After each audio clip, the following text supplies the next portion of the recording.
Okay, so today we're going to take a look at an example mechanics problem. Remember, mechanics has different branches in it. We have kinematics, dynamics, which is Newton's laws, circular motion, which is technically topic 6. It's a different chapter from mechanics, but it really falls under the realm of mechanics, work, energy, and power, and momentum and impulse. And so when we do IB problems, really most problems combine one or more of these topics, and so it's important that you're able to kind of distinguish these different branches of mechanics so that you can figure out how to solve a problem based off of context clues given in the problem. And so today we're going to look at an example problem. This problem says a chunk of clay of mass 0.2 kilograms is thrown from the ground with an initial speed of 12 meters per second and an angle of 30 degrees with a horizontal as shown above. At the top of its trajectory, the clay strikes a small block of mass 2.3 kilograms suspended from a 3-meter long string. The clay sticks to the block, which then swings freely. Neglect air resistance. So there's a lot of things happening in this problem, and so we're going to take it one part at a time.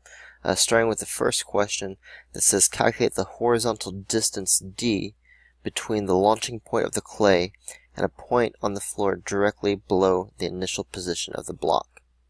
Okay, so let's figure out what do we know about this part of the problem. Well, we know that the clay is being shot at an angle, so that means its velocity, 12 meters per second at 30 degrees above the horizontal, might make this a projectile motion problem.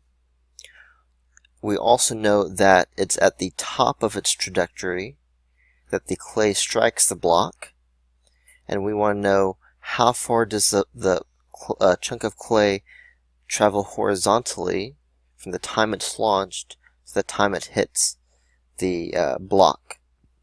And so the way we're going to do this problem is we're going to figure out number one, that's a projectile problem.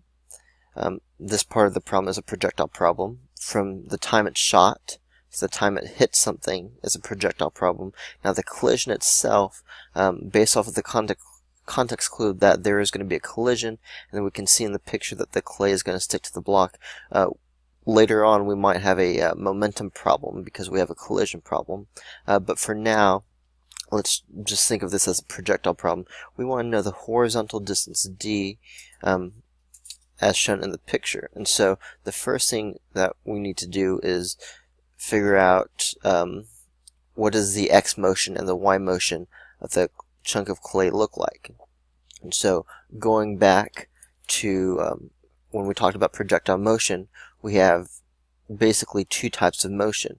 We have constant velocity, and in the x direction is where we have constant velocity. The reason for that is because there's no forces in the x direction. And so we know from Newton's laws that a force causes an acceleration, and because there's no horizontal forces on the chunk of clay, it says in the problem there's no air resistance, we have constant velocity in the x direction.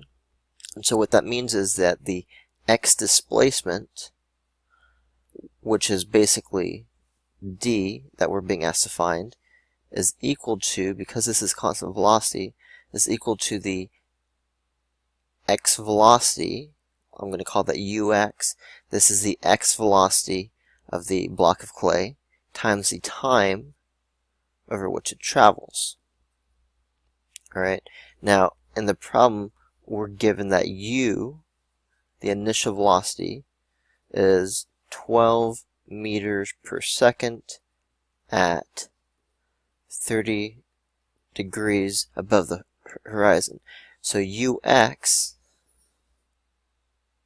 is going to be 12 cosine 30 degrees. Now the reason for that is because if you were to draw this out, let me draw it right here.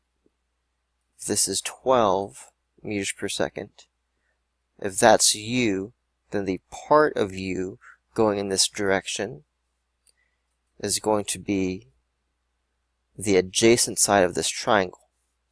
Okay, and so if this angle is 30 degrees, then cosine 30 degrees is equal to adjacent, which is ux, divided by 12. Okay, so that ux is going to be 12 cosine 30 degrees, and this time is the time that it's traveling in the air before it hits the block. So what does that mean? So right now we have d equals 12 cosine 30 degrees. That's just a number. We can type that into the calculator, times time. Okay. Now, in the problem, it says that it strikes the block at its highest point in its trajectory. What does that mean? That means that however long it takes the piece of clay to travel up to its maximum height is t. And so I'm going to call this t up, actually. That is the time it takes the block of clay to go up. So let's just go back to the problem for a second. It says in the problem, at the top of its trajectory. That means when the chunk of clay has reached maximum height. So we're using that context clue here to understand that the time, as we're doing this problem, is really the time up. The time t up to reach maximum height. So if we had t up, we could easily plug in and solve for d.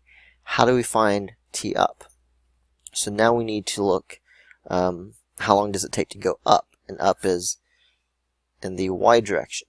And in the y direction, we don't have constant velocity. We actually have constant acceleration. And the reason we have constant acceleration is because there's no air resistance. If we were to draw a free body diagram, the only force acting would be the force of gravity. And so because the piece of clay is in free fall, it experiences constant acceleration, and therefore our four constant acceleration equations all apply. So in this case, we want to find how long does it take to go up, t up. That's our unknown. What do we know? Uy is equal to 12 sine 30 degrees, which I'm not going to explain that again for the same reason ux is 12 cosine 30 degrees, uy is 12 sine 30 degrees. And now we know that at maximum height, we know that Vy, that's the final velocity at maximum height, is equal to 0. And what else do we know? We know that this is a free fall problem, and so the acceleration is the acceleration due to gravity. I'm going to make that negative 9.81 meters per second squared. A lot of the time you can approximate that as 10. When you do free response problems on the IB exam, it's important that you use 9.8 or 9.81 unless it specifically tells you in the problem that you're allowed to use 10. So I'm going to stick with 9.81 for now. And so with these givens, I can solve for t up. I choose the appropriate equation. That's going to be the equation that looks like this in your data booklet. V equals u plus a t. 0 equals 12 sine 30 would be 6 plus negative 9.81 t up. And so I find t up to be equal to 0.61 seconds. And so that's the time it takes the piece of clay to travel up and reach its maximum height, at which point we know, because it says in the problem, that it strikes the block of clay. Okay, so that means that this time, that this 0.61 seconds, is the time that the piece of clay is traveling horizontally as well, right? And so now we can substitute in d equals, we can type this into the calculator, 12 cosine 30 gives us 10.4 meters per second times t up, which we just found to be 0.61 seconds, And so that gives us an answer of approximately 6.3 meters. Okay, and so we've answered the first question. Notice this is, even though this is one question, it's a multi-step question that requires you to understand and conceptualize lots of different concepts. You really need to know conceptually what it is you're doing in this in these mechanics problems. So this first part was a projectile kinematics problem. Take a moment to look that over. Rewind if you have to. And then we're going to look at the next part of this problem. So D equals 6.3 meters. Okay, so I'm going to take this off. And let's take a look at the next part of the problem. It says calculate the speed of the block clay system immediately after the collision with the clay. Okay, so the first thing you need to notice is collision should immediately put into your mind conservation of momentum. Momentum is conserved in any situation where there's no external forces, and a collision is always going to meet that requirement.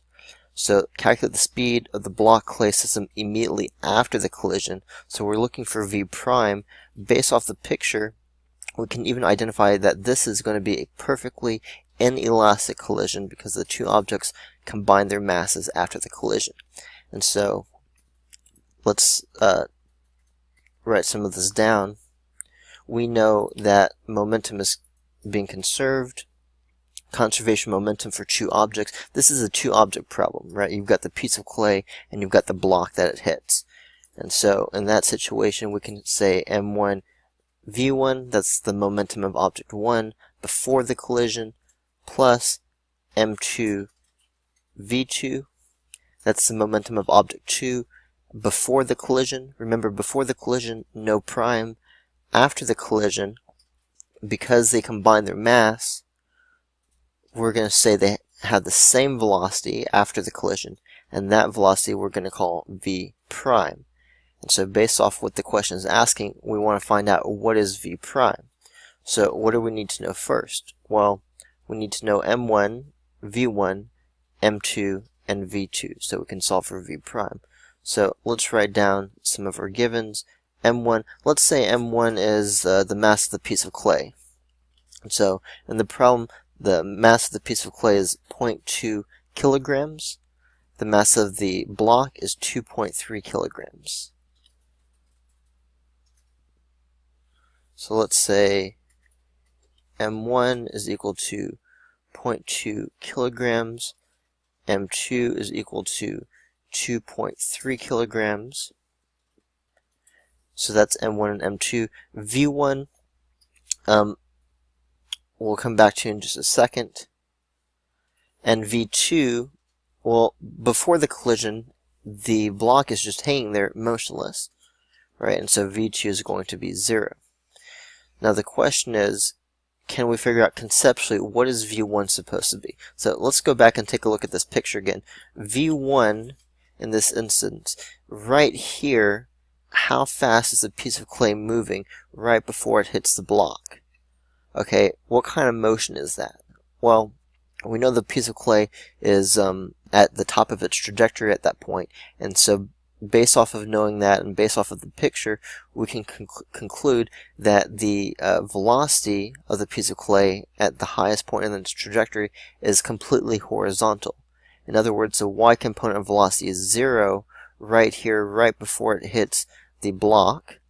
So that if there's no y component of velocity, all there is the x component of velocity. And we've already found the x component of velocity in the last part of the problem. The x component of velocity, which never changes, by the way, because there's constant velocity in the x direction, is 12 cosine 30 degrees, which is equal to 10.4 meters per second. And so now that we have these givens, we can solve for V prime. Substituting in, we have 0.2 times 10.4 plus 0 divided by the combined mass, which is going to be 2.5 kilograms. So we find V prime to be equal to 0.2 times 10.4 divided by 2.5. That's going to be 0.83 meters per second. So what does that mean? What is V prime? Well, what that means is, if we go back to this picture, let me leave it here a second if you want to pause. But what that V prime means is that if we go back to this picture over here, right as the piece of clay hits the block, they're going to combine their masses and then start to swing upwards. However fast the combined mass is starting to swing right here at the bottom of the swing, that's what V prime is. That's that 0.83 meters per second. Okay, so now let's look at part C. Calculate the angle theta through which the block clay system will rise before coming momentarily to rest. So let's see if we can figure out what branch of mechanics should we be looking at for this problem. We've already dealt with the momentum aspect. This is not going to be a kinematics problem because based off of the picture, the combined clay and block are not moving in a straight line. And so there's no constant acceleration. If there's no constant acceleration, we can't use our kinematics problems, our kinematics equations. And we have the same problem with Newton's laws. This is not a Newton's law problem because, well, for the same reason, the forces are not constant. As this block, this clay block swings up, the forces are not constant because the tension in the string is going to change as it swings. So this is not a Newton's law problem. It could potentially be a circular motion problem, but if you look at kind of the whole situation, calculate the angle theta through which the block clay system will rise. What did we just find? We found a speed. Right? We know how fast it's moving here at the bottom. So it could either be a circular motion problem, or it could be, and is, a energy conservation problem. Let's see, is the condition for energy conservation met? Are there any resistive forces once the collision has already happened? Because it's an inelastic collision, it's a perfectly inelastic collision, energy is lost during the collision. Once the collision is done, though, mechanical energy is conserved because there's no resistive forces. So now we can treat this as a conservation mechanical energy problem. The mechanical energy at the bottom here is equal to the mechanical energy when it stops swinging up here. So what we're going to do is, and I can do it right here, we want to find theta. We know the length here is 3. And so what's going to happen is this is going to swing up to some height. Okay. So it's going to go from here to here, and so it's going to go up some height h. And so what that means is the vertical position of the block is basically going to go from 3, where it was originally, and it's going to swing up, and after it's swung up, it's not going to be 3 meters from the ceiling anymore. It's going to be less. And so if we find out how much less, then we'll have found how high, or what is this change of height here. So what that's going to be is that is going to be 3 minus 3 cosine theta.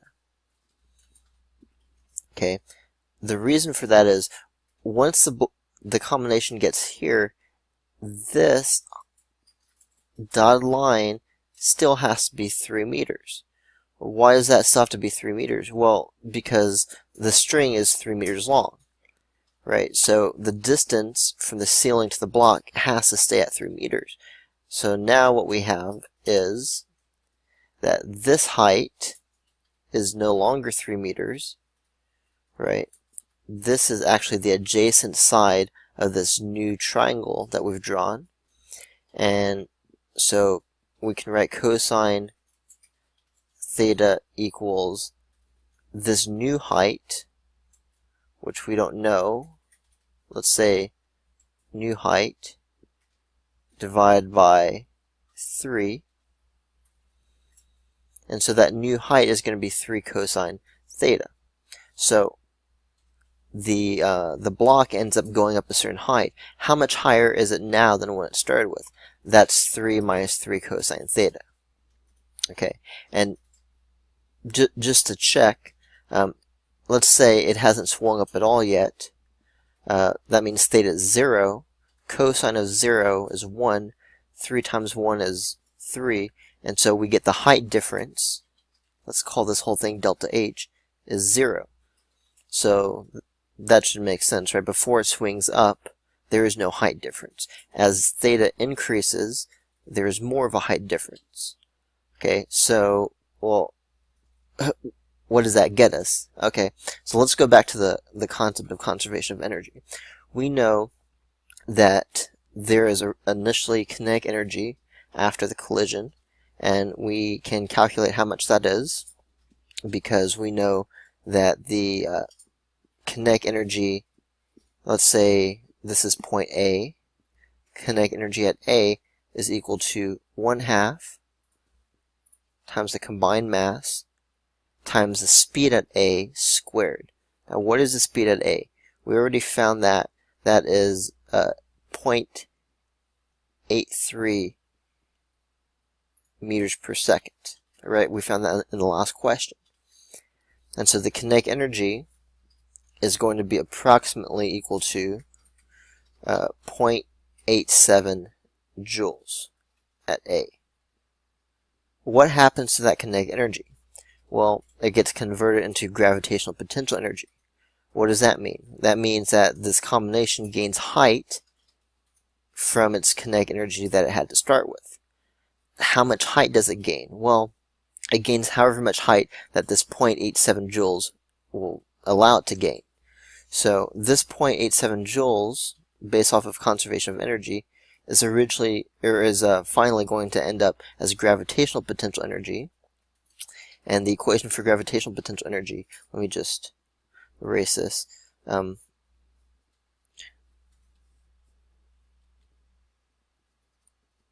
the equation for gravitational potential energy is mgh. And so this 0.87 joules is going to be transformed into a height difference equal to the combined mass, 2.5, g, 9.81, times the height difference. What is the height difference? Well, it's that 3 minus 3 cosine theta over here.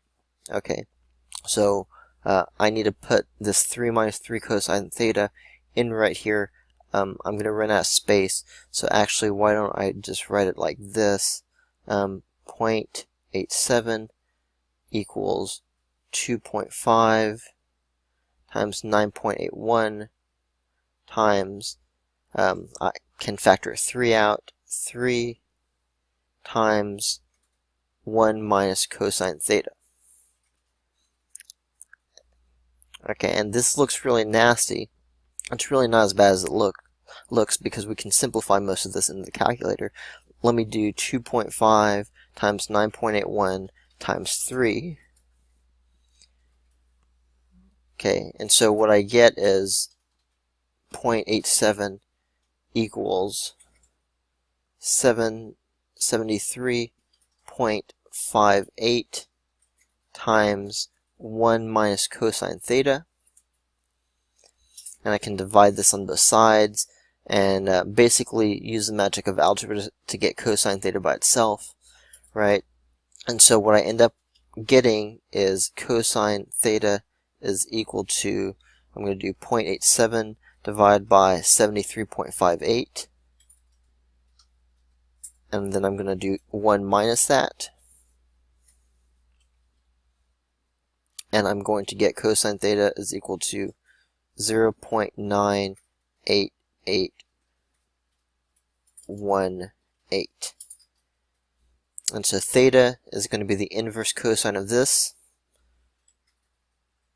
I do inverse cosine of this number here, and I get theta is equal to 8.8 degrees. Okay, theta is 8.8 degrees. So that was kind of a long problem. I'm not out to get you on the math part, and so it's very likely that problems you'll see on the IB exam are not quite so math intensive. This is actually an AP problem, not an IB problem. But really, as long as you understand the physical concepts at work, this problem is not that bad. Right? It's long, but relatively straightforward. We had a projectile problem, we had a conservation momentum problem, and then we had a conservation of energy problem.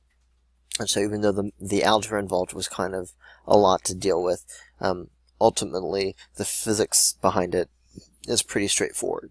So hopefully that helps. Let me know if you have any questions.